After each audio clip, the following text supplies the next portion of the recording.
Kuku Raadios välja öeldud seisukohad ei pea ühtima Kuku Raadio seisukohtadega.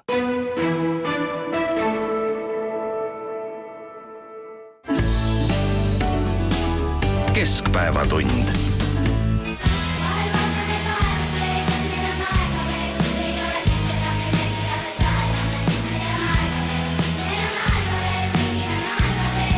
Asjad võtavad aega alati enne, kui need realiseeruvad. Meil on aega tegelikult nagu vanasti, lihtsalt elu on keerukad. Et ma tean, mida teen, kui ei tea, millal teen terve elu tean ees. Kõige jaoks on aega veel, et mõtlen.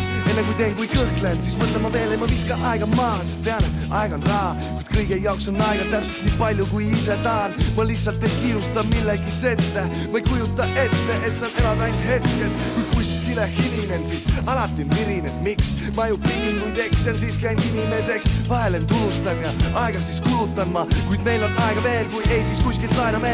Miski nõua mul pühendumust, kui ka olengi pühendunud. Kõik ei käi kella järgi, alati toimi löön marsuud. Aega ja kannatust vaid, aeg näitab armastust vaid. Aeg annab andestust vaid, aeg avab silmad ja suu.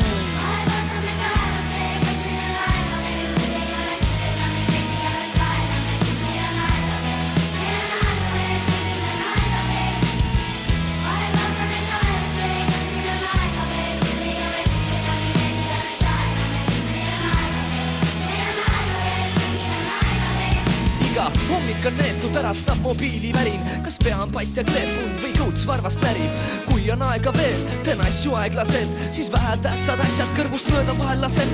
Aga kui ei pea nii välja, siis otsin otsemat teed. Tean, see mis mind ootab ei jookse mul eest. Nii sunnitakse tagant, tegelikult ise ka ei tea kus õuad. Siis ütlen, et pea nõuad, igale poole ei peagi jõudma. Aga ma ei jõua, ma nõuan endalt, et jõuaks. Kui sisse magan, jõuan tööle alles poolest lõunast. Ja kui täna ei lähe, luban homme topelt teenin. Mul on terve maailma aeg, mis mind motiveerib. Ma ei pane tuima etini, kuni süda veel hüppab. Ja ei oota ka, et keegi kanni oda lükkaks. Kuid kui midagi põhja kõrbeb, siis siin ei aita ka mentos. Ja ma ei saa ka toppama jääda, kui elu on teeb mulle tempo.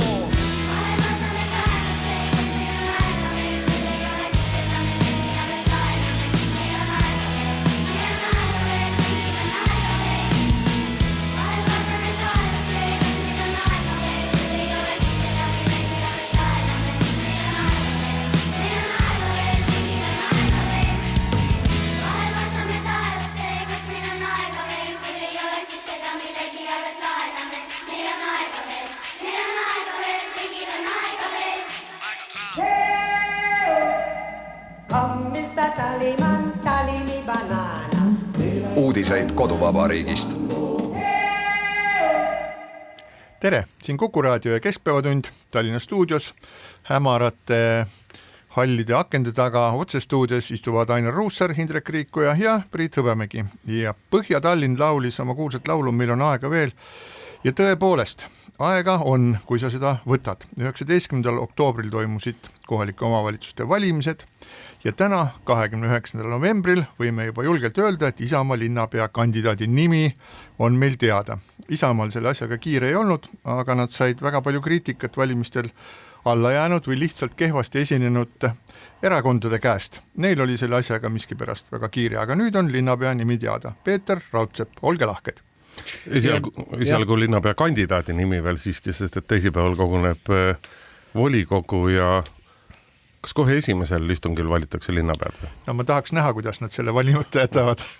Nojah, koalitsioonileping ju ka tegelikult saab allkirja alles esmaspäeval, nii et alles siis saab ka päris selgeks see, kui palju on abilinnapeasid ja kellele abilinnapeade kohad kuuluvad erakondlikult ja nii edasi, aga mis ei ole Eesti poliitikas just tavaline, see, millele sa Priit tegelikult natuke viitasid, on see, kuidas Isamaa suutis hoida linnapea nime väga pikalt ikkagi enda teada, enne kui see avalikuks tehti, et tohutult oli spekulatsioone ja ma tean, et toimetustes tehti totalisaatoreid ja poliitilised oponendid keerutasid tolmu üles ja nii edasi, et minu jaoks on natuke mõistatus see, kuidas Isamaa ikkagi suutis tõepoolest nii hästi ja nii pikalt seda linnapea kandidaadi nime enda jaoks varjus hoida, sest seda teadsid kindlasti rohkem kui 1-2 inimest, paarkümmend kindlasti. No ega see aeg tegelikult nii pikk ei olnud, sest et nagu ausalt tunnistati, siis Pruunsilla poole Pruunsilla, no näed ikka, kes on meeles,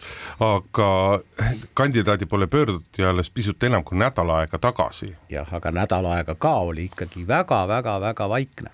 tema nimi läbi ei käinud. Tegelikult ma seda nädalat väga hästi ei usu, sellepärast, et Raudsepa nimi käis läbi juba mitu nädalat varem koos kui nädal tagasi, et ja noh, ma tean ka mitmed inimesi, kes on olnud siis selle listi peal, nii et tegelikult lihtsalt välivaatluste järgi ma võin küll öelda, et Isamaa ongi käinud ja otsinud erinevaid inimesi ja nii palju, kui mina neid tean, on nad olnud väga asjalikud ja noh, mina rõõmuga näeks neidki siis linnapea koha peal, aga ma arvan, et Raudsepp oli neil esimeses valikus üks põhikandidaate olemas ja siis igaks juhuks vaadati ringi, neil oli seekord, Isamaal oli selline taktika, et võtame aega, meil on aega veel, lõppude lõpuks võisid nad endale seda lubada ja siis kui nägid, et jah, et võib-olla Raudsepas siis nagu paremat ei leitudki ja siis jäädigi selle sama valiku juurde. Raudsepp sobis ka selle poolest tegelikult, et Raudsepp, noh, nii palju kui ta on avalikult ju Konjunktuuriinstituudi juhina majandusteemadel sõna võtnud, siis ta on ka praegust valitsust üsna teravalt kritiseerinud, noh, samamoodi nagu Isamaa ta veel kevadel ju tegelikult ütles, et maksustatakse järjest kahanevat majandust, hinnatundlik tarbija eelistab importtooteid, aasta tagasi hoiatas selle eest, et Eesti on teel 5 kallima Euroopa riigi hulka, 6 aega tagasi pärast valimisi ütles ta avalikult välja, et tal on hea meel, et õnnestusid need parteid, kes ei vastandu teineteisele, ehk siis Isamaa ja Keskerakond, nii et noh, tegelikult need tema ametlikud väljaütlemised enne, kui ta poliitikasse suundus ja nüüd ta on kinnitanud, et jah, ta on valinud poliitiku karjääri, ta kavatseb seda jätkata, et need tema väljaütlemised noh, sobisid ka Isamaale. No võtta, need ei ole tema puhul olnud ju mitte lihtsalt väljaütlemised, et oleme ausad, avalikkus ei tea sellisest asutusest nagu Eesti Konjunktuuriinstituut suurt midagi, aga tegelikult on see, ma ei teagi, mis ta vormilt on, MTÜ või mis iganes, aga kes on keskendunud, seal on eraõiguslik instituut, mis on Kaubandus-Tööstuskoja, ma ei teagi, alluvuses, kuidas iganes, aga nemad ongi keskendunud ikkagi väga pikki aastakümneid need järjepidevalt erinevate majandusnäitajate uurimisele, monitoorimisele, seal on väga tugevad spetsialistid omas valdkonnast, nii statistika kui majanduse poole kui igalt poolt mujalt ja nende statistika üks suur tugevus on see, et ajakirjad on väga pikad ja metoodika on olnud väga stabiilne, ehk nad näitavad väga hästi nende tulemuside uuringute trende, nad on sama Postimees on ju nüüd võib vist öelda aastakümneid, aasta alguses teinud suurt majandusennustust, Konjunktuuriinstituut on seal tihtipeale silma paistnud, kui mitte kõige täpsema, siis ühtede täpsemate ennustustega ja et need ei ole olnud mitte lihtsalt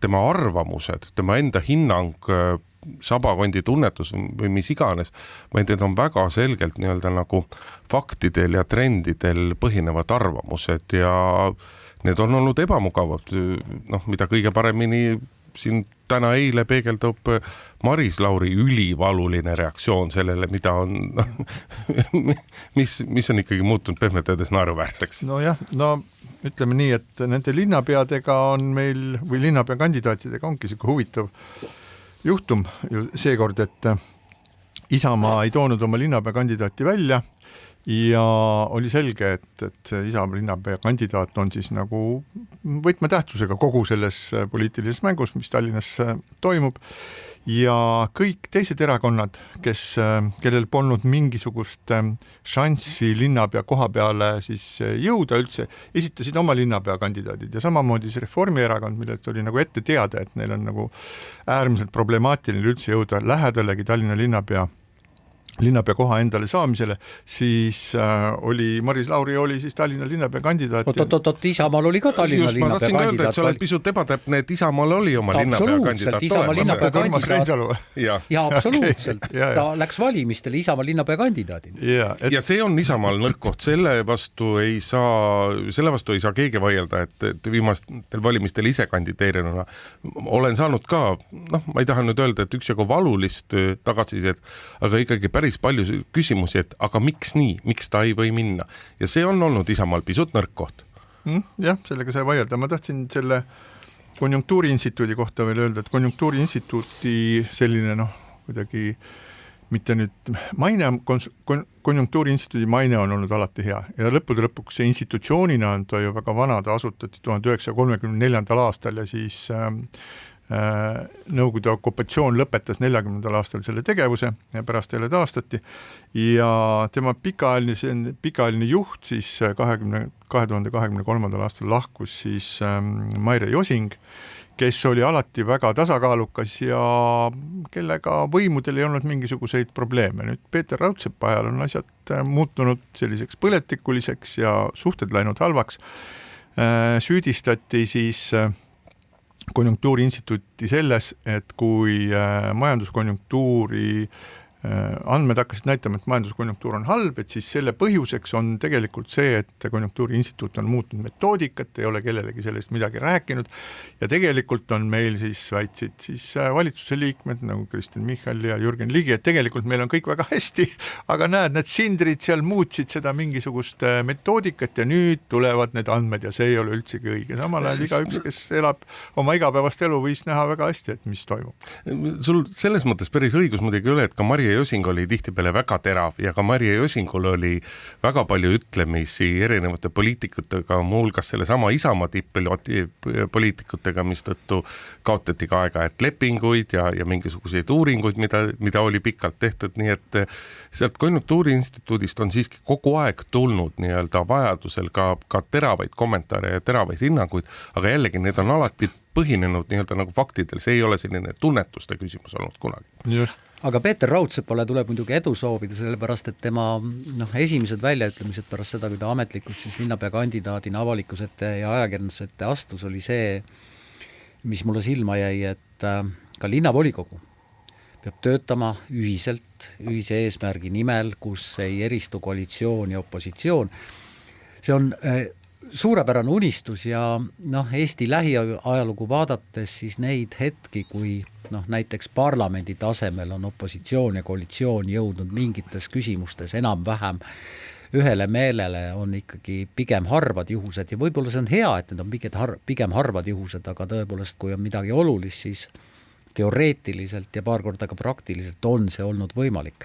Aga Peeter Raudsepale tuleb edu soovida selles mõttes, et kui tõepoolest sõlmitav koalitsioonileping esmaspäeval sisaldab selliseid punkte, millega linnavolikogu opositsioon ka on valmis vähemalt kaasa tulema mingil moel, siis on see juba suur edusam.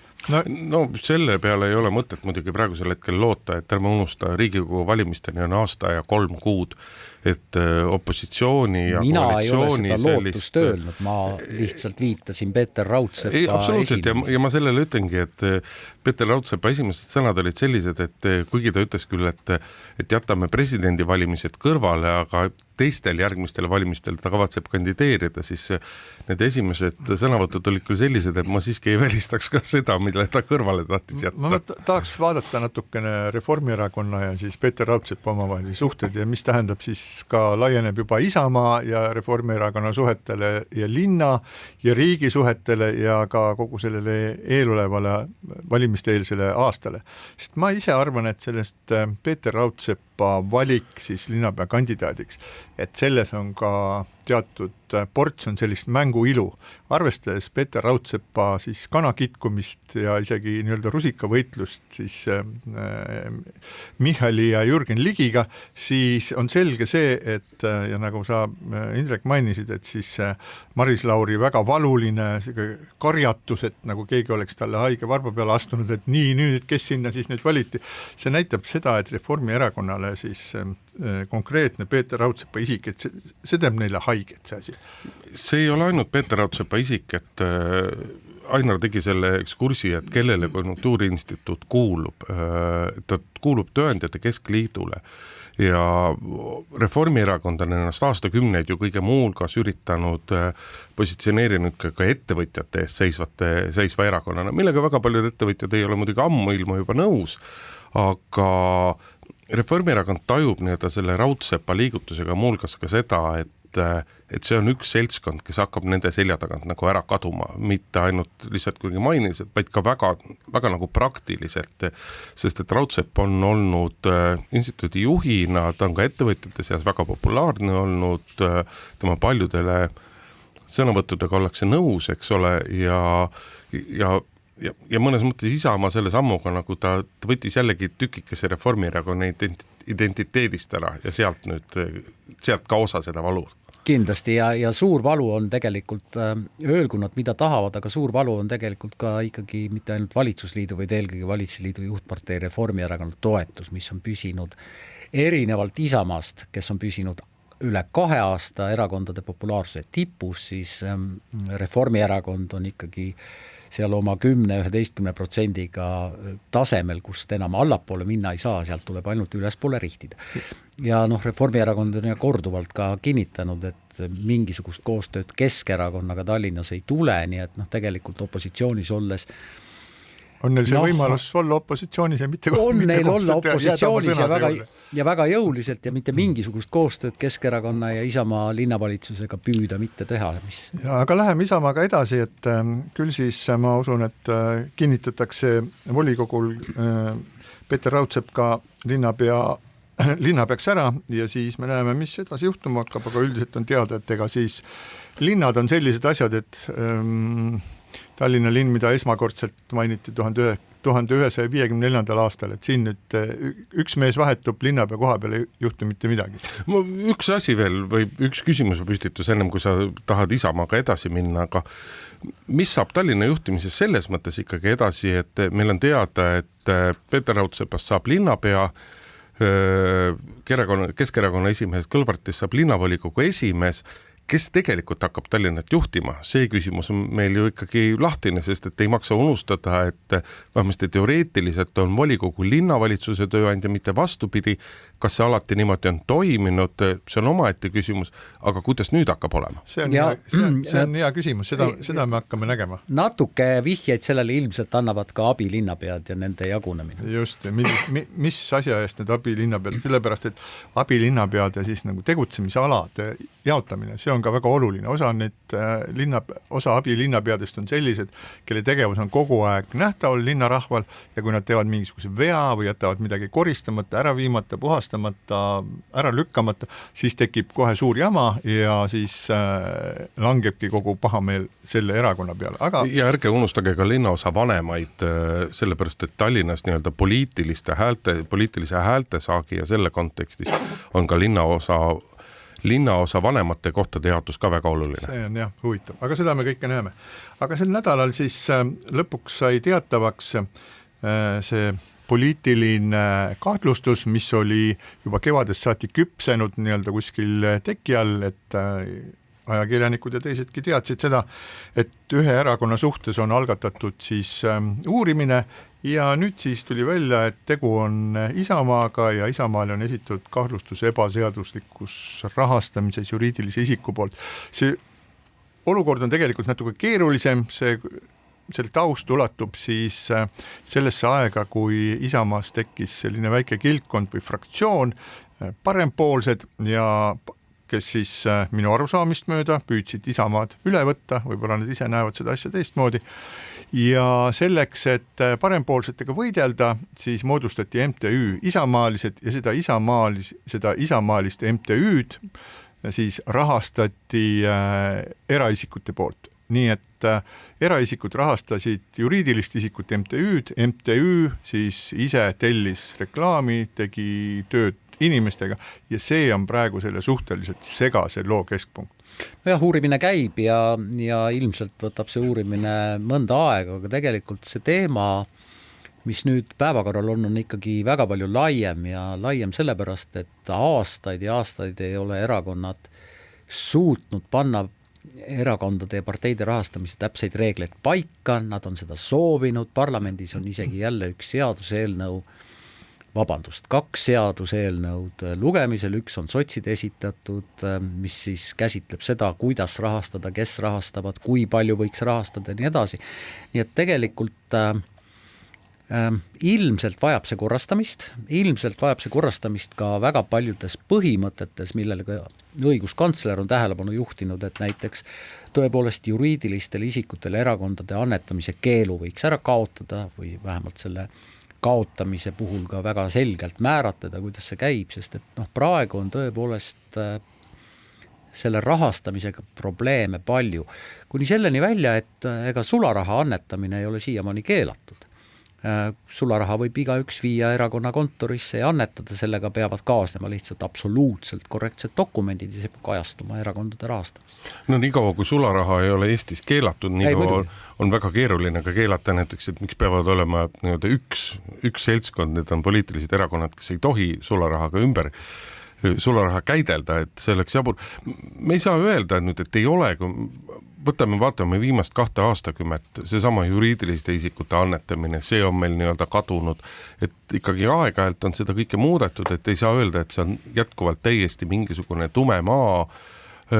Pigem on küsimus ja probleem suurem selles, et kuidas neid erinevaid eeskirju tõlgendatakse, ehk kui detailseks on vaja minna. Indrek, sa viitad jumala õigele asjale. Tegelikult on suur küsimus selles, et ei ole ühelauselist definitsiooni, mis on annetus. No just nimelt, et meil ju praegu on käimas hulgalised kohtuprotsessi, meil on see Salga küsimus eelmistest Riigikogu valimistest. Need ei ole veel kohtuprotsessid, aga need on uurimised, komisjoni uurimised. Ei, aga ka seal on ju ikkagi erakonnad on vaidlustanud kohtus erakondade rahastamise järelevalve komisjoni ettekirjutused selle kohta. Lisaks seesama Urmas Reinsalu kaasus seonduvalt Postimehega ja Jevgeni Ossinovski seonduvalt hokivõistlusega ja mitu asja on veel, et seal on ja seda... Tarmo Jüristu ja Salk võib-olla kõige suurem asi, siis on Salk, mille ja tema nõuanded enne Riigikogu valimisi, aga selle jutu juurpõhis on jälle see, et meil ei ole seadusandlusest määratud, siis millised võivad olla erakondade sidusühingud. Ehk millised need MTÜ-d, kes annavad nõu või teevad mingisuguseid asju, et kunagi mingi 10 aastat tagasi oli selline plaan ja selle luua sellised sidusühingud, mille see koodnimi oli DASA, demokraatia arendamise sihtasutused, et iga erakond saaks endale luua sellised MTÜ-sid, kuhu on võimalik tuua annetusi sisse ja mis siis osutavad mingit teenust või tellivad uuringuid ja aitavad erakonda. Aga tol ajal seda kardeti, see hääletati maha, selliseid sidusühinguid ei tekkinudki ja tänapäeval nad, nagu see MTÜ isamaalised, et nad on tegelikult just nagu olemas, aga nende kohal ripub kogu aeg see kahtluse vari, et kui tekib keegi, kes arvab, et see on mingi jama ja see kaebab, et siis sa saad erakond saab endale kohtuasja kaela. Ja igal erakonnal on tegelikult sellised, nendega seonduvad MTÜ-d täiesti olemas. Absoluutselt. Muidugi on jah, sotside juht Lauri Läänemets postitas sotsiaalmeedias veel ühe probleemi, mida ta selle erakondade rahastamise puhul, ta ei viidanud üldse Isamaale, aga rääkis üldisemalt. Ta väidab, et see toetusraha mõju partei juhtkonna valimistele on ka üks oluline asi, ehk siis Läänemets viitab sellele, et teoreetiliselt on praegu võimalik see, et toetusraha abil saab osta endale kohti ka mingisuguse erakonna juhatuses.